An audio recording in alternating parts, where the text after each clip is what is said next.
Hello everyone, good day. This is Princess Cassandra Pimentel, a nursing student of National University near Totu. And for today's video, I am going to discuss my infographic about promoting breastfeeding. So first, what is breastfeeding? So breastfeeding is also called nursing, which is the process of feeding a mother's breast milk to her infant, either directly from the breast or by expressing, like pumping out the milk from the breast and bottle feeding it to the infant. In addition, let's define breast milk. So breast milk or mother's milk is a milk produced by mammary glands located in the breast of a human female. So human breast milk is recognized by health organizations around the world as an ideal source of nutrition to support early life. Moreover, a diet of exclusively breast milk is recommended for the first 6 months of life, followed by addition of solid food plus breast milk for up to 2 years of age. So what's in the breast milk that makes it such a highly recommended choice?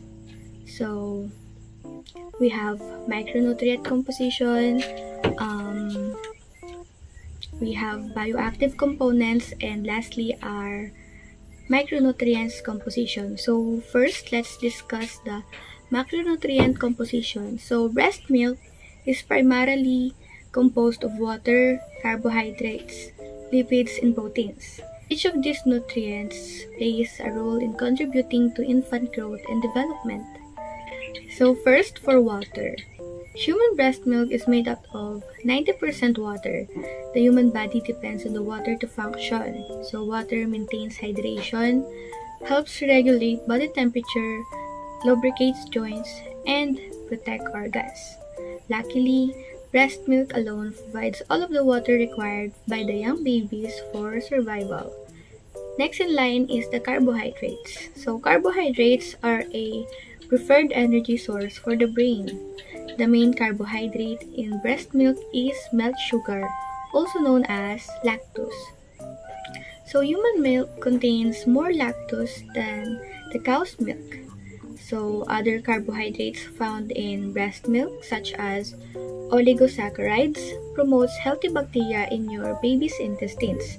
So these bacteria protect your baby's gut and can help fight off diseases like infant diarrhea. So next is the lipids, or what we call fats.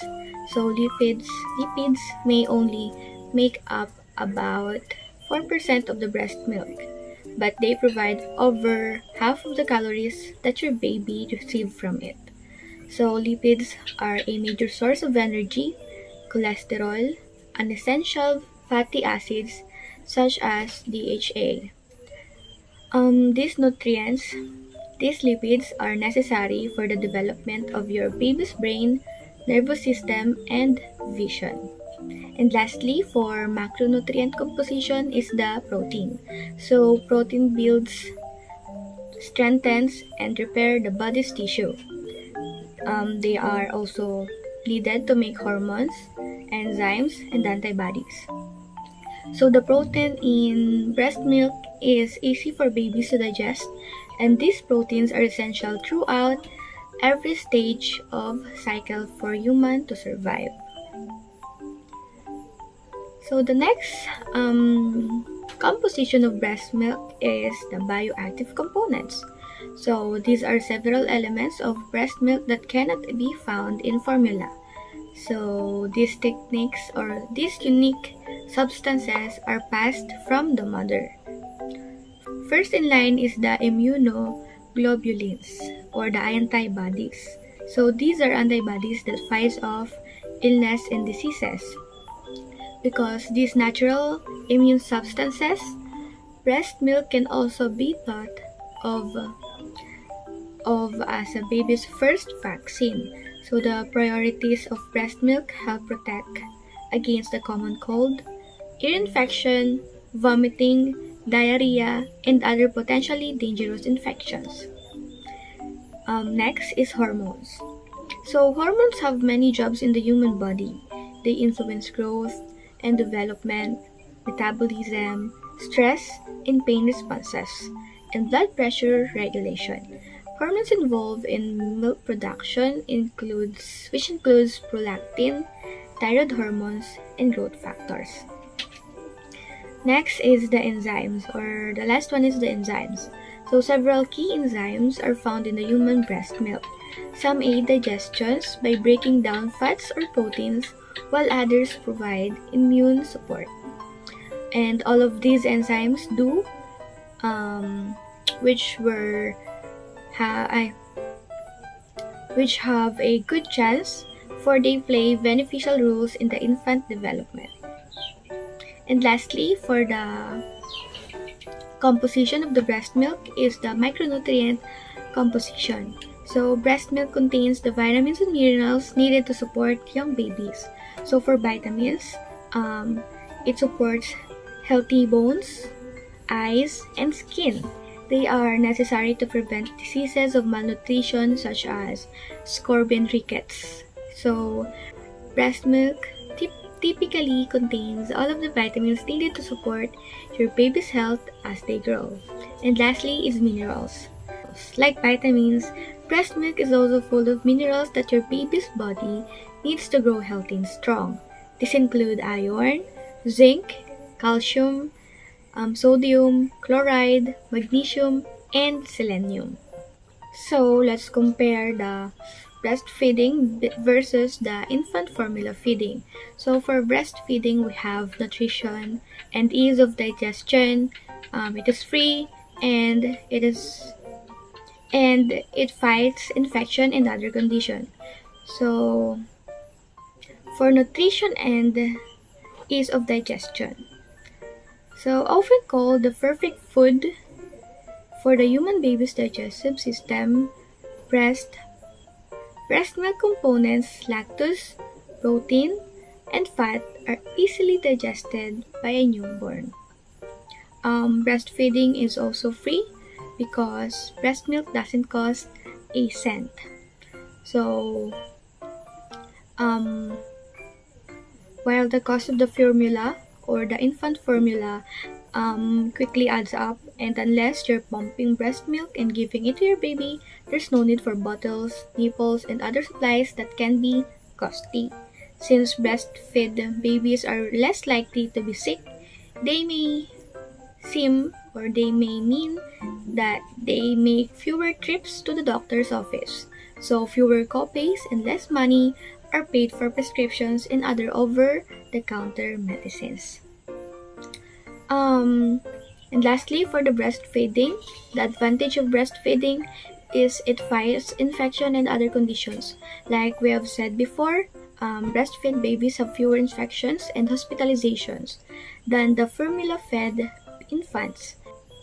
During breastfeeding, antibodies and other germ-fighting factors pass from the mother to her baby and strengthen the immune system. This helps lower a baby's chance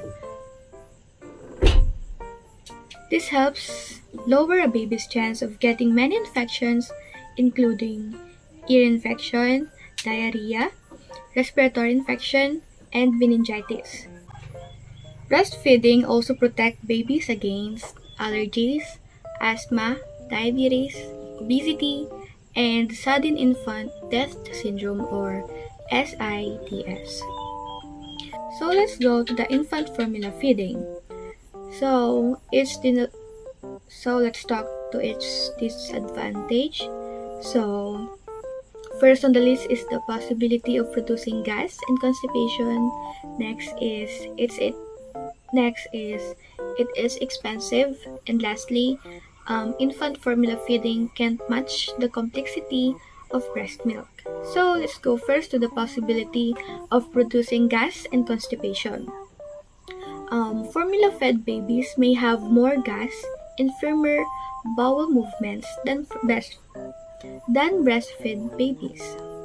Next is infant formula feeding is expensive.